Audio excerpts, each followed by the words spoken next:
سورۃ النساء کی آیت نمبر 12۔ الحمدللہ وکفی وسلام علی عبادہ الذین اصطفی خصوصا علی سید الرسل وخاتم الانبیاء وعلى آلہ واصحابہ الاتقیاء۔ اما بعد فاعوذ باللہ من الشیطان الرجیم بسم اللہ الرحمن الرحیم۔ وَلَكُمْ نِصْفُ مَا تَرَكَ أَزْوَاجُكُمْ إِن لَّمْ يَكُن لَّهُنَّ وَلَدٌ فَإِن كَانَ لَهُنَّ وَلَدٌ فَلَكُمُ الرُّبُعُ مِمَّا تَرَكْنَ من بعد وصية يوصين بها أو دين، ولهن الربع مما تركتم إن لم يكن لكم ولد، فإن كان لكم ولد فلهن الثمن مما تركتم من بعد وصية توصون بها أو دين۔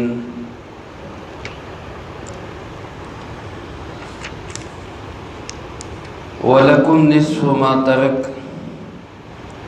اور تمہارے لیے آدھا مال ہے اس کا جو میتہ نے چھوڑا تمہاری بیویوں میں سے، إِن لَّمْ يَكُن لَّهُنَّ وَلَدٌ، اگر ان کی کوئی اولاد نہیں ہے، فَإِن كَانَ لَهُنَّ وَلَدٌ، اور اگر ان کی کوئی اولاد ہے، فَلَكُمُ الرُّبُعُ، تو پھر تمہارے لیے چوتھا حصہ ہے، مما ترکنا، جو انہوں نے چھوڑا ہو، من بعد وصیہ، اس وصیت کے بعد، یوصین بہا، جو انہوں نے کی ہو، او دین، یا قرضے کے بعد، وَلَهُنَّ الرُّبُعُ، اور ان بیویوں کے لیے چوتھا حصہ ہے، مما ترکتم، جو تم چھوڑ کے جاؤ،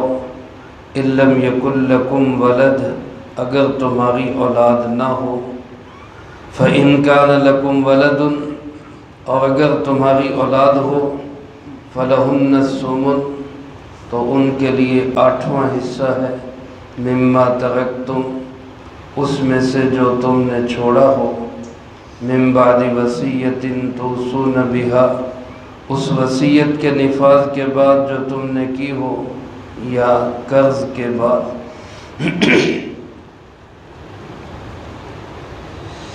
اس سے پہلی آیت مبارکہ میں اللہ رب العالمین نے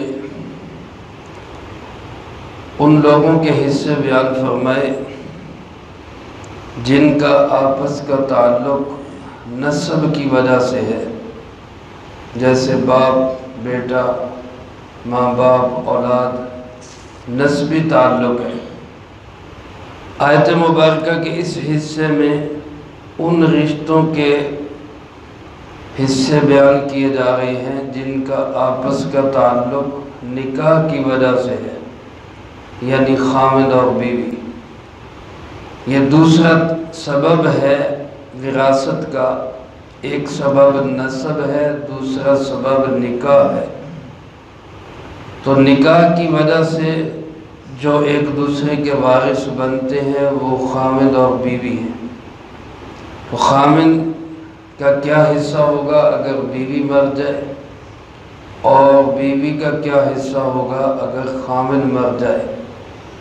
تو آیت مبارکہ کے اس حصے میں اللہ پاک نے اس کو وضاحت کے ساتھ بیان فرمایا۔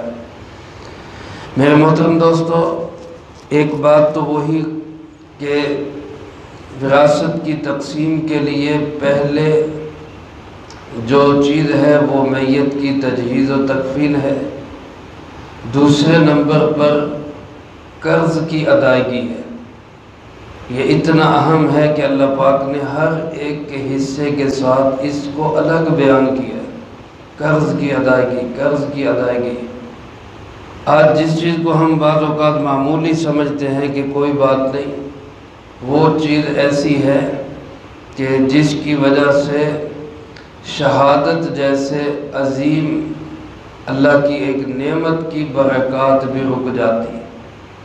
کسی نے پوچھا اللہ کے محبوب جی صلی اللہ علیہ وسلم شہید کی فضیلت، تو مفہوم عرض فرمایا کہ شہید کو سب کچھ معاف ہے، سب معاف ہے، اس کے سارے گناہوں کی معافی ہوگی۔ جب وہ صاحب جانے لگے تو بلا کے فرمایا کہ الا الدین، سوائے قرض کے، باقی سب معافی ہے، قرض معاف نہیں ہے۔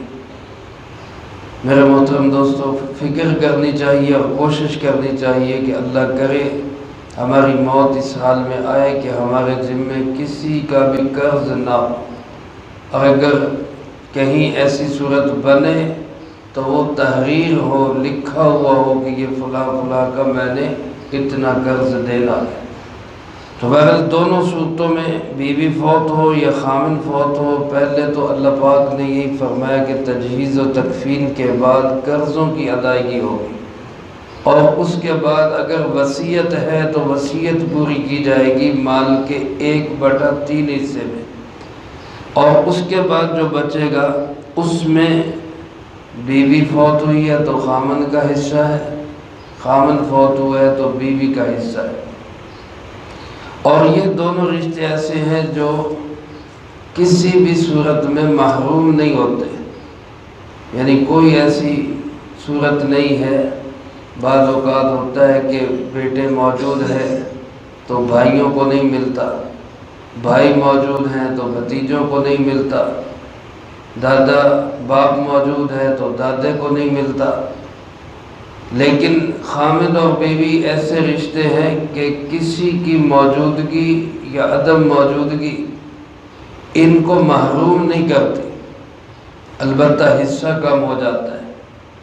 مثلاً اگر بیوی فوت ہوئی اور اس کی کوئی اولاد ہے، بیوی کی اولاد بھی ہے، چاہے بیٹا ہے چاہے بیٹی ہے، ایک ہے یا زیادہ ہے، اسی خامن سے ہے یا کسی پہلے خامن سے ہے، اس صورت میں خامن کو ملے گا 1/4 حصہ، 1/4۔ اور اگر بیوی کی کوئی اولاد نہیں، نہ بیٹا نہ بیٹی، نہ اس خامن سے نہ پہلے خامن سے، تو اس صورت میں خامن کو ملے گا آدھا مال، یعنی کل مال کا آدھا حصہ۔ اللہ پاک نے پہلے خامن کا حصہ بیان کیا ہے، علماء نے لکھے اس کی وجہ یہ ہے کہ اس زمانے میں بھی بیوی مر جاتی تو خامن کو حصہ نہیں دیا جاتا تھا۔ عام طور پہ میکے والے جو ہے نا وہ مال سارا لے جاتے کہ ہماری بچی تھی، اس کا مال ہمارے حوالے کر دو۔ خامن اپنے گھر میں ہوتا، اس کا حصہ نہیں سمجھا جاتا تھا، لیکن اللہ پاک نے پہلے اس کو بیان کیا کہ بیوی فوت ہو جائے تو اس کے مال میں آدھا حصہ خامن کا ہوگا اگر اولاد نہیں ہے۔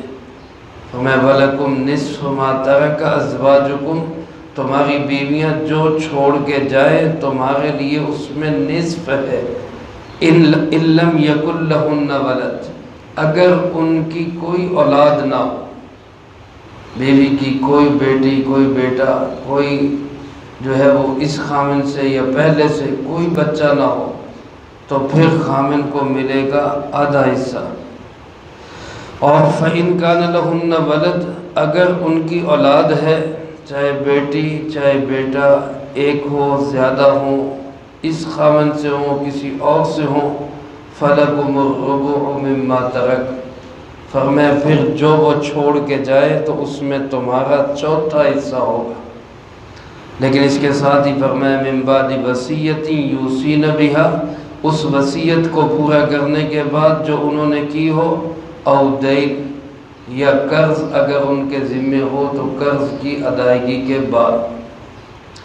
دوسری طرف فرمایا وَلَهُنَّ الرُّبُعُ، اگر خامن فوت ہو جائے اور خامن کی کوئی اولاد نہ ہو، نہ اس بیوی سے نہ کسی اور بیوی سے، نہ بیٹا نہ بیٹی نہ ایک نہ زیادہ، کوئی اولاد نہیں، تو بیوی اس کو ملے گا ربع یعنی چوتھا حصہ، اور بیوی ایک ہو، دو ہو، تین ہو، چار ہو، حصہ یہی چوتھا ہی رہے گا، سب میں وہی برابر تقسیم ہوگا۔ ایک بیوی ہو تو 1/4 کی اکیلی مالکن ہوگی، دو ہوں تو 1/4 کے 2 حصے کر کے آدھا آدھا تقسیم ہو جائے گا، تین ہو تو 1/4 کے 3 حصے کر کے 1/3 تقسیم ہوگا، 4 بیویاں ہوں تو 1/4 کے پھر 4 حصے ہوں گے، اور چاروں کو 1/4 اس میں سے ملے گا۔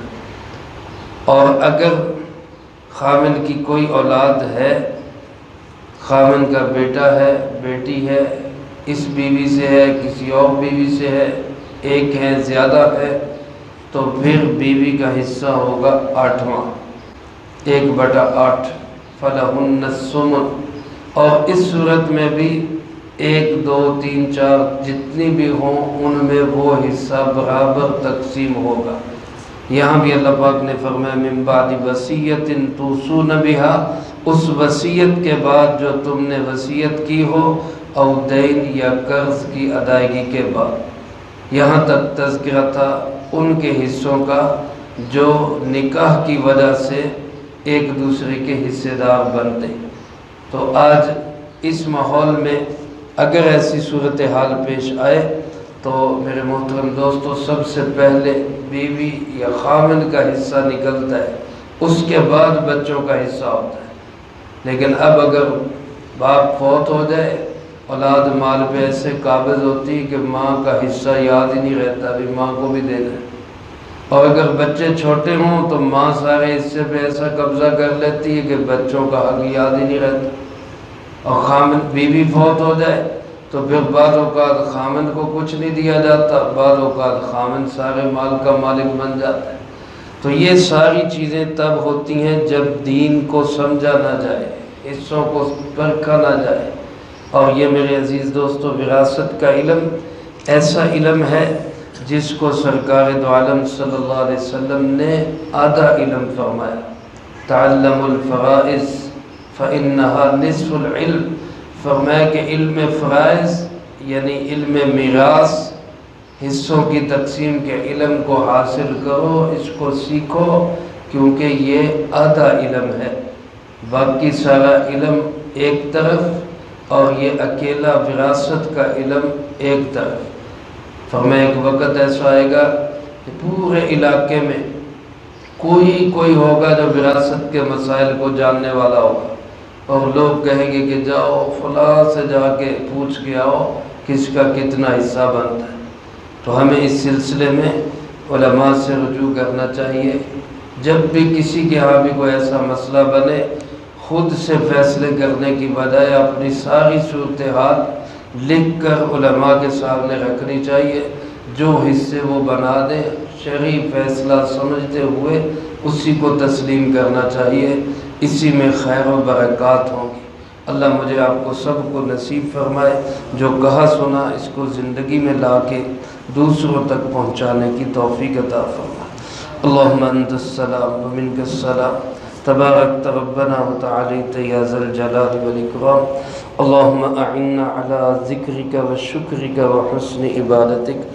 اللہم احسن عاقبتنا فی الامور كلها واجرنا من خزي الدنيا وعذاب الآخرة۔ اللہم باقیتا كباقیة الولید، اللہم استر عوراتنا وآمن روعاتنا۔ اللہم انا نجعلك في نحورهم ونعوذ بك من شرورهم۔ اللہم اکفنا بحلالك عن حرامك واغننا بفضلك عمن سواك۔ اللہم اکفنا كل مهم من حيث شئت ومن أين شئت۔ رب اغفر وارحم وأنت خير الراحمين۔ رب ارحمهما كما ربياني صغيرا۔ اللهم ربنا هب لنا من أزواجنا وذرياتنا قرة أعين واجعلنا للمتقين إماما۔ رب ارحمهما كما ربياني صغيرا۔ اللهم ربنا تقبل منا إنك أنت السميع العليم وتب علينا إنك أنت التواب الرحيم۔ صلى الله على النبي الكريم وعلى آله